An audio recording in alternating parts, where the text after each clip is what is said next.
যদি আপনাদেরকে ক্লায়েন্ট বলে যে তোমাকে আমি আমার ওয়েবসাইটটা দিচ্ছি, তুমি হচ্ছে ওয়েবসাইটের আমার কিওয়ার্ডটা খুঁজে দাও এবং কিওয়ার্ডটা কত নাম্বার র্যাঙ্কে আছে তুমি সেটা সার্চ করে আমাকে বলে দাও, তো আমরা কি করব, তার ওয়েবসাইটটা ফার্স্টে নিয়ে নেব।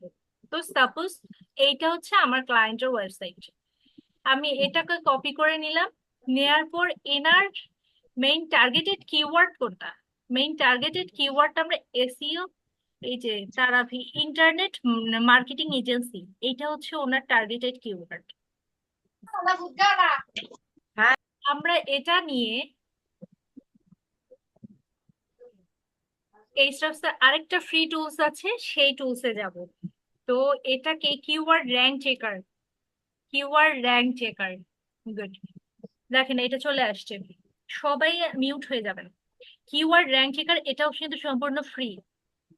তো আপনি এখানে এসে কি করবে, ইন্টার কিওয়ার্ড, আপনি যে কিওয়ার্ডটা চুজ করলেন সেই কিওয়ার্ডটা এখান থেকে নিয়ে আসবেন, নিয়ে আসার পর এখানে ওয়েবসাইটের লিঙ্কটা দিয়ে দিবেন। তারপর এই ওয়েবসাইটটি ইউনাইটেড স্টেটের, এটা চেক র্যাঙ্কিং দেবেন। এখন দেখেন এটা ভেরিফাই হয়ে আসছে। এটা দেখছেন, ইন্টারনেট মার্কেটিং এজেন্সি, এইটা হচ্ছে ইউএসএ 3 নম্বর র্যাঙ্কে আছে। তাহলে এই ক্লায়েন্ট যদি এখন বলে যে আমার ওয়েবসাইটটা কয় নাম্বার র্যাঙ্কে আছে, তুমি বলো তো, আপনার জন্য কি খুব টাফ হবে বলা? আপনি কিন্তু সুন্দর মতো তখন বলে দিবেন যে আপনার এই কিওয়ার্ডের জন্য এই ওয়েবসাইটটা 3 নম্বর র্যাঙ্কে আছে। জি।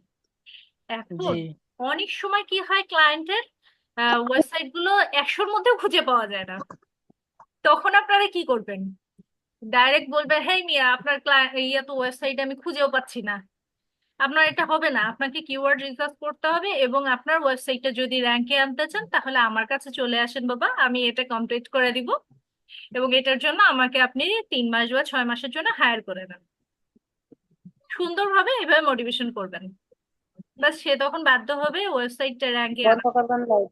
কারণ সবাই চায় তাদের নিজেদের ওয়েবসাইটটা র্যাঙ্কে আসুক, এবং সার্ভিস, সবাই ওয়েবসাইট গুলো তৈরি করে কেন, যে তাদের সার্ভিস গুলো যেন ভালোভাবে প্রোভাইড করতে পারে এবং ওয়েবসাইট থেকে যেন তাদের বেশি বেশি অর্ডার আসে।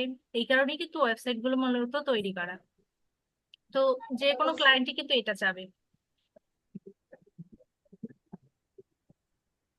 তাহলে এটা একদম ক্লিয়ার আশা করছি, আপনাদের আর কোনো সমস্যা হবে না যে একটা কিওয়ার্ড কত নাম্বার র্যাঙ্কে আছে এটা খুঁজে বের করার। জি ম্যাম।